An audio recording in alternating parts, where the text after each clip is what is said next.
talk to you guys about these things, right? Maybe not even like the tube screamer, but just overdrives in general, right? So here's what's up. If you don't know me, my name is Billy Ray Wallace. I am a artist, guitar player, vocalist, etc. in Nashville. I've been here for a little bit under a decade, doing stuff, and I'm also the amp guru over at Tone Central Station. And I was having, after one of our shoots, I was talking to the owners there, Jamie and Todd, and all, about, really, the conversation started with Todd, and then Jamie gave me his 2 cents in it too, and it was interesting. But the conversation was, I was asking Todd what he does for his overdrive pedals, because the issue that I have is every song I'm hitting a different pedal, essentially, and I find myself singing and tap dancing everywhere. And I just made a video recently about you're overthinking your overdrive pedals, and it was really me overthinking my overdrive pedals. And I was saying something along the lines of you need a transparent drive, and you need a transparent drive, and you need a something with a mid hump in it. Well, the only thing that is true that I see from that is not that it's false, but is I think you even need less now. You need just something with a mid boost, a mid hump. Really, just a drive pedal. But in most drive pedals, they're going to bump the mids anyway. And that I only say that just so you can cut through the band. And I was talking to him, and basically he told me is just find a drive pedal and have a rehearsal and run that. Needless to say, did, and it worked. And now I'm rethinking my whole life. So I have several songs where I'll bounce between a Klon, a Tube Screamer, a Timmy, and just different stuff through the years and whatever's on the board. And now I'm using a Tube Screamer for everything I do. And I'm just rolling back the volume and stuff and getting the cleans. And I thought I did that a lot before, but now I'm like, you just don't need that much. And then, so this pedal, and whenever I've heard people talk about, I put this in the case with the guitar or whatever, and this is all I need. And I was like, okay, whatever. This is really all you need. The only thing I'll stretch that more with is the TC Electronic Spark, or it doesn't even have to be the Spark. That's just the one that I've used forever. It can be something even simpler than that. It can be just a boost pedal. Boss makes a really cool one that's I think it's called literally Boost Preamp kind of thing. It has like a dash in it, that's why I did that. But it's a booster / preamp. That's a good one. Exotic Effects makes a good one. Just something with that's just a boost. That's all it is. Of course, there's the one for all my Mayer fans. There's the Keeley. What is Katana that he uses kind of religiously. It's a boost pedal. I just need something to get louder. This and something to get louder. And then the more I thought about it was, I have this on my board forever, and it's interesting. Live, I never really used it because I had it just cranked all the time to get whatever I needed to get, but so many videos, basically, I'd say at least 2 or 3 of the videos that I've done here in the past, or even the things I posted on like Instagram, etc. Shameless plug, Billy Ray Wallace Music on Instagram, etc. But is this and this together, and it just, this spits, and this has a mid hump that doesn't make this hurt your ears. Um, but let's dive a little bit more into it so you can hear exactly what I'm talking about. I'll have it all plugged up, etc. Okie dokie, y'all. So, start here. PRS Silver Sky. Stock. Not. I don't think anyone's modding these things, and if they are, shame on you. As in, like, the pickups and electronics. I've seen, like, I get, like, changing the. Anyway, that's a whole nother conversation. But if you have an opinion on that, as I'm sure you do, leave it in the comments. But I digress. We'll start here. So clean sound. I'll do some B-roll here so you can see how I'm like running stuff. First of all, I'm in an apartment, so I'm not really that loud, and I don't have any like really sound dampening and stuff in here. It's a Fender 65 reissue deluxe reverb. That was a lot of words. With a SM7B on it. And this is clean, just kind of out of the box.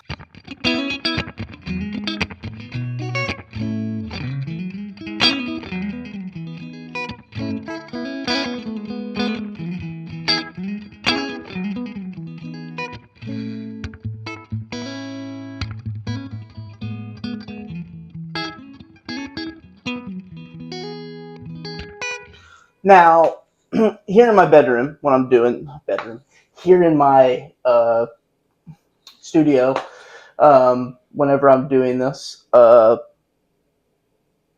don't have it turned up a lot. But anyone who owns these Fender amps know, well, this amp in particular, but Fender amps in general, know that there's a certain point that whenever you turn this amp up, it will start to break up. And I'll do it for a minute. I don't want to piss off my neighbors, but so this is the amp turned up to about, it's a little bit over 6.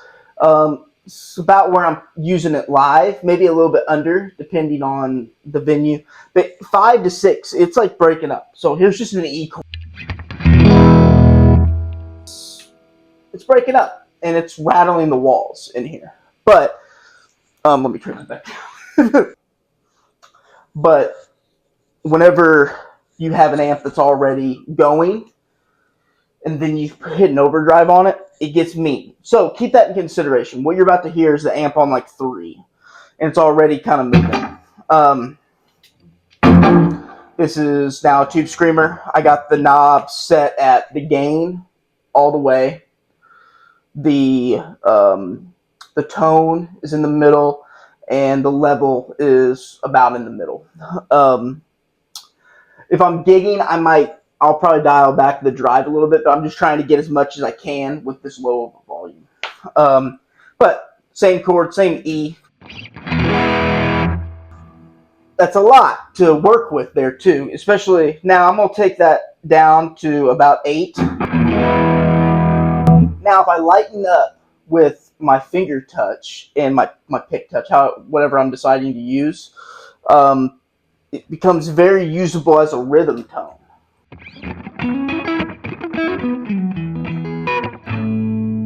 Maybe a little bit more down.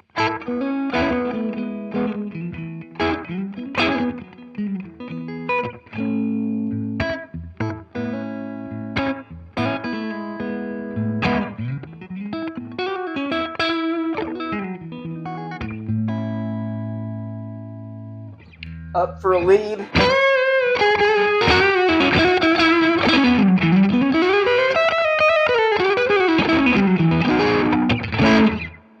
It's about all you need. And that was in 4th position. That wasn't even here. Here's 5th. That's just a Tube Screamer, just set by itself. What I used to do is I would have a Tube Screamer and a Klon, and I'd run them into each other whenever I was taking a lead. There's actually a really good example of this on my song, Playing Hard to Get. right after the keyboard solo, I have a solo where I do this. It's a repetitive line, but it's this line with that effect.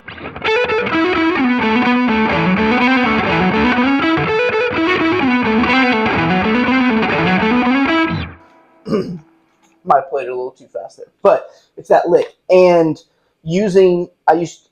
on the record, I used a tube screamer or a claw. It was a claw and a tube screamer. I don't know what order I had them, but I mess around with those a lot.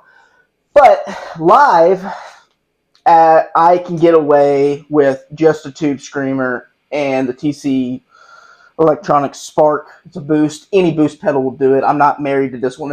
I've had it forever and it's small and it works. And I can do the same line and it's close. It's enough that no one's going to know a difference or care, including myself. It's a little bit high. It's got a little bit more top end. But that's nothing that I can't roll off with one of these guys. So don't be afraid to, well, here. Hell, let me do it right now. Just roll off some of this. It's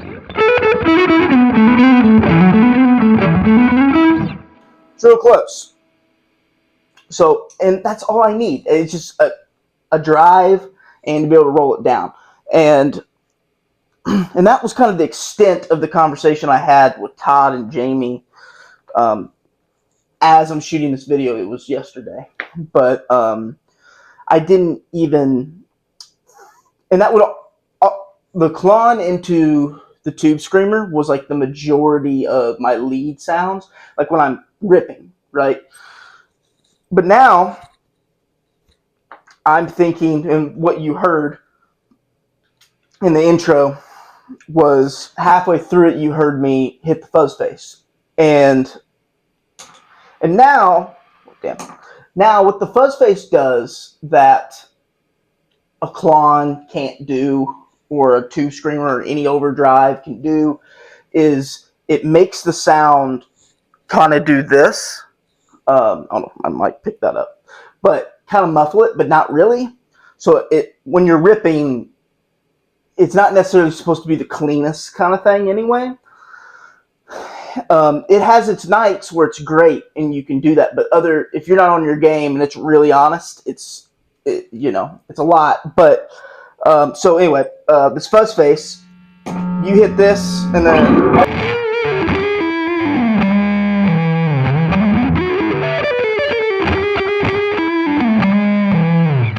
right, so that's a hell of a sound, and it'll get you through pretty much all of your solos. And then on your bridge position too,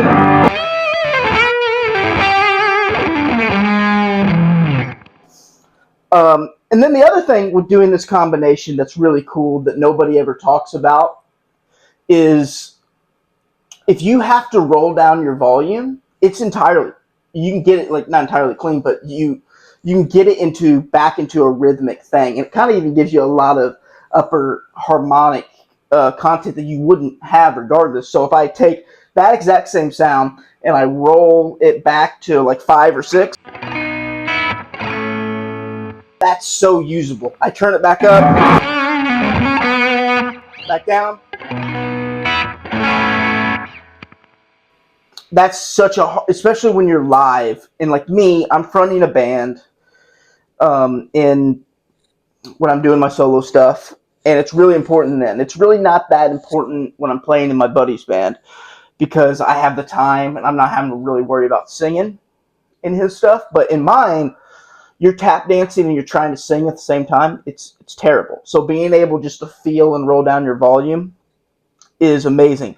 Now, this tube screamer thing, all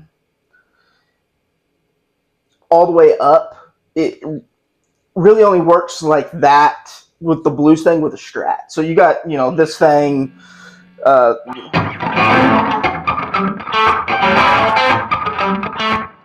me go neck pickup.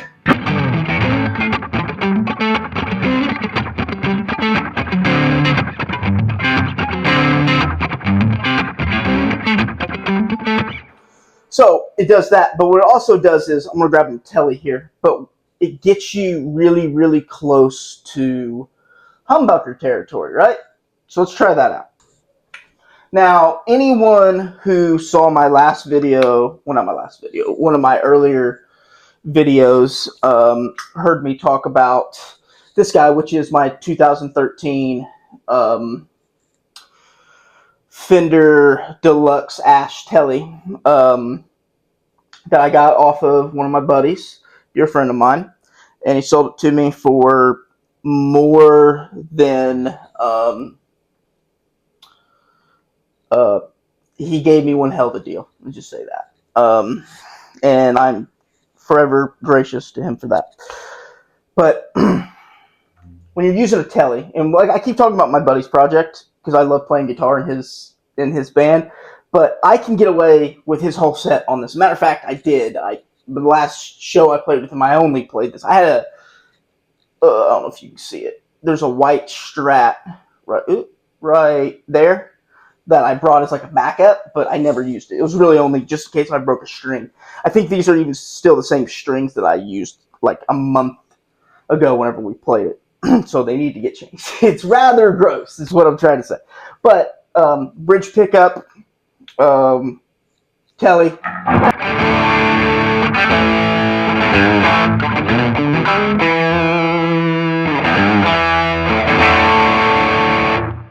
It's not a Les Paul. It's not meant to be a Les Paul, but it's damn close. It's enough that it could fool me, and it could get away with it. Now, if I take this and I put it on the neck pickup, and I roll like a little bit of, but maybe 75% of the way up, I got this.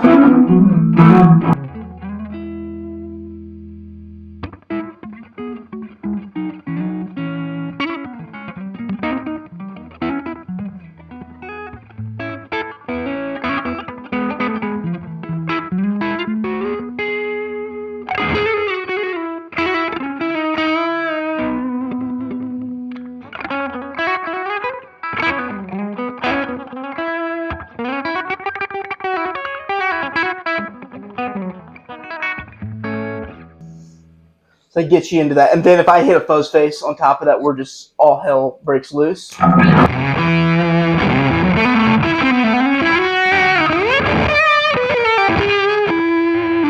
So I hope that did it for you.